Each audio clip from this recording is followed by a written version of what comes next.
Kita akan melihat 2 Timotius pasal 3. Dengan pasal ini Tuhan berharap gereja punya sikap yang tepat.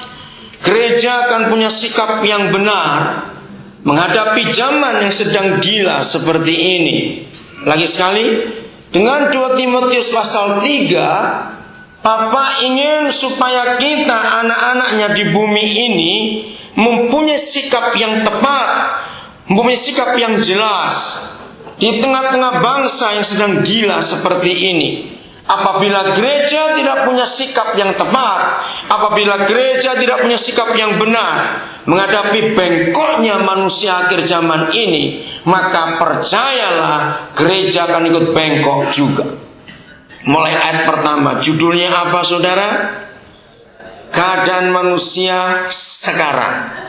Betul tidak? Sekarang. Karena ini sudah tiba pada akhir zaman. Ketahuilah bahwa pada hari-hari kapan terakhir, yaitu sekarang ini, akan datang masa yang sukar. Saudara, karena begitu sukarnya hidup, maka muncullah karakter yang aneh dari manusia. Ayat 2. Akhirnya jadinya manusia bagaimana? Ayo baca, manusia bagaimana? Mencintai dirinya sendiri dan menjadi siapa? Hamba uang. Mereka akan membual dan menyombongkan diri. Mereka akan menjadi pemfitnah.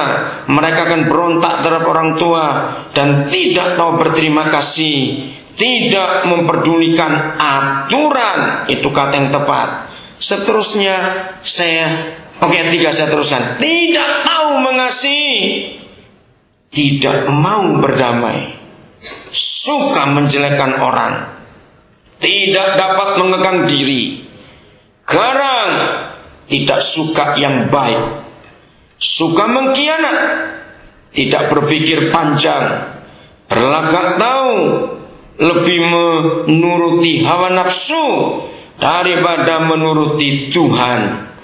Secara lahiriah mereka menjalankan ibadah mereka, tetapi pada hakikatnya mereka memungkiri kekuatannya. Jauhilah mereka itu. Cukup sampai ayat 5. Saudara tidak perlu sekolah teologi dulu untuk mengerti ayat ini. Oh, nggak ada yang amin. Untuk mengerti 5 ayat ini, kita tidak perlu sekolah teologi dulu. Setuju tidak? Karena jelas ini yang terjadi. Nah, itu sebabnya saudara, kalau kita menyimpulkan 5 ayat ini, itu sebabnya mengapa akhir-akhir ini kata kalimat yang paling sering kita dengarkan, I don't care. Betul tidak?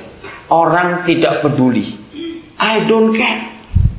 Aku gak peduli, itu urusanmu.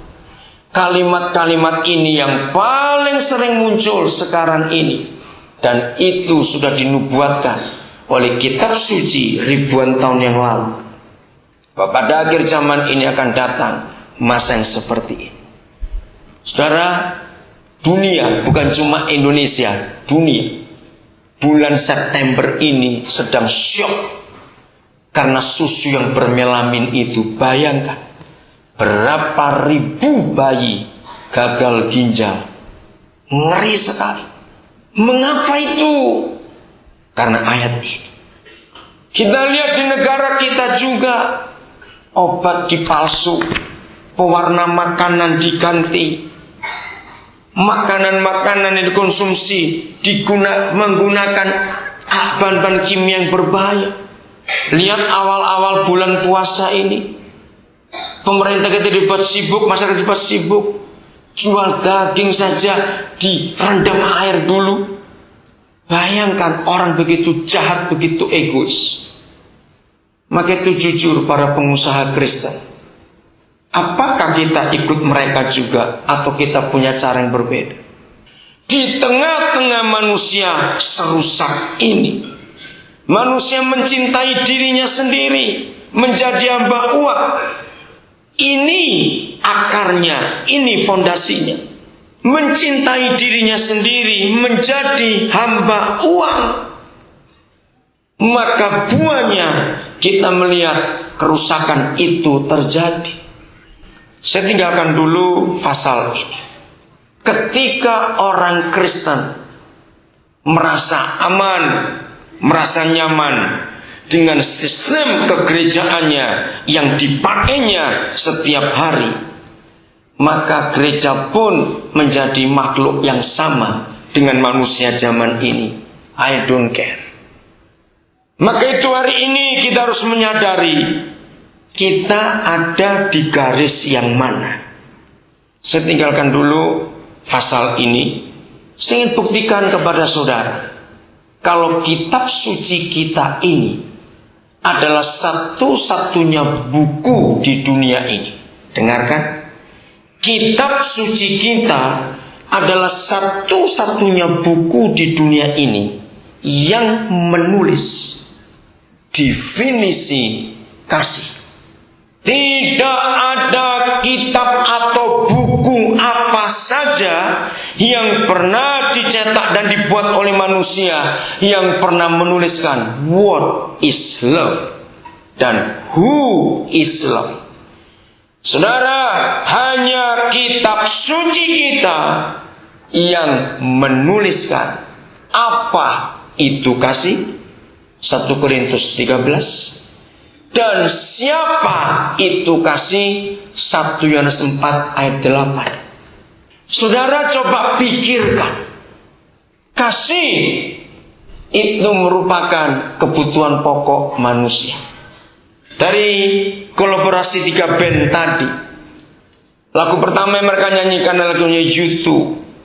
Saudara, U2 itu grup Kristen, tetapi mereka tidak suka disebut rohani atau Kristen. Syair-syair lagu mereka luar biasa, dan dunia menerima. Lihat satu kata tadi, ada kata, apakah kita sedang main-main dengan Yesus? Play Jesus. Padahal dunia butuhkan adalah kasih. Itu sebabnya dunia tidak akan pernah mengenal, menikmati, dan mengalami kasih kalau bukan lewat gereja. Katakan amin. Sebab hanya kepada kita, kelompok manusia yang dipercaya oleh pencipta alam semesta ini untuk menyatakan kasih.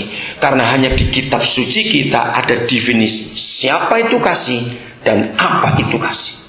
Maka itu kalau bukan kita sebagai gereja yang menyatakan kasih itu, maka sampai kapanpun dunia tidak akan pernah mengalami, mengenal, merasakan, dan menikmati kasih itu. Maka itu sebagai gereja Tuhan pada akhir bulan ke-9 ini, setelah 9 bulan kita hidup di tahun ini, apa yang kita buktikan kepada dunia di tengah bengkoknya mereka itu? Tinggalkan lagi, kita buka Galatia 2. Perhatikan tulisan ini dengan gaya bahasa Paulus. Mari kita perhatikan ayat yang ke-10. Kalau nanti saudara baca di rumah dari ayat 1, ternyata ayat 10 ini gak ada hubungan apa-apa dengan 9 ayat di atasnya. Maka itu Paulus menggunakan kata pertama. Kalau saudara belajar tata bahasa Indonesia, kalimat ini kalimat janggal. Ayat 10, hanya. Nah, kata hanya dalam peraturan tata bahasa ini nggak bisa dijadikan kata penghubung. Hanya apa? Menunjukkan apa firman ini, kalimat ini? Di tengah-tengah sibuknya Paulus menyatakan kebenaran kepada gereja-gereja. Dan hari itu di Galatia dia tulis surat bagaimana dia mulai diakui oleh rasul-rasul yang lain. Setelah sekian tahun dikenal menjadi penganiaya gereja, tiba-tiba dia berbalik. Kita akan melihat 2 Timotius pasal 3. Dengan pasal ini Tuhan berharap gereja punya sikap yang tepat. Gereja akan punya sikap yang benar menghadapi zaman yang sedang gila seperti ini.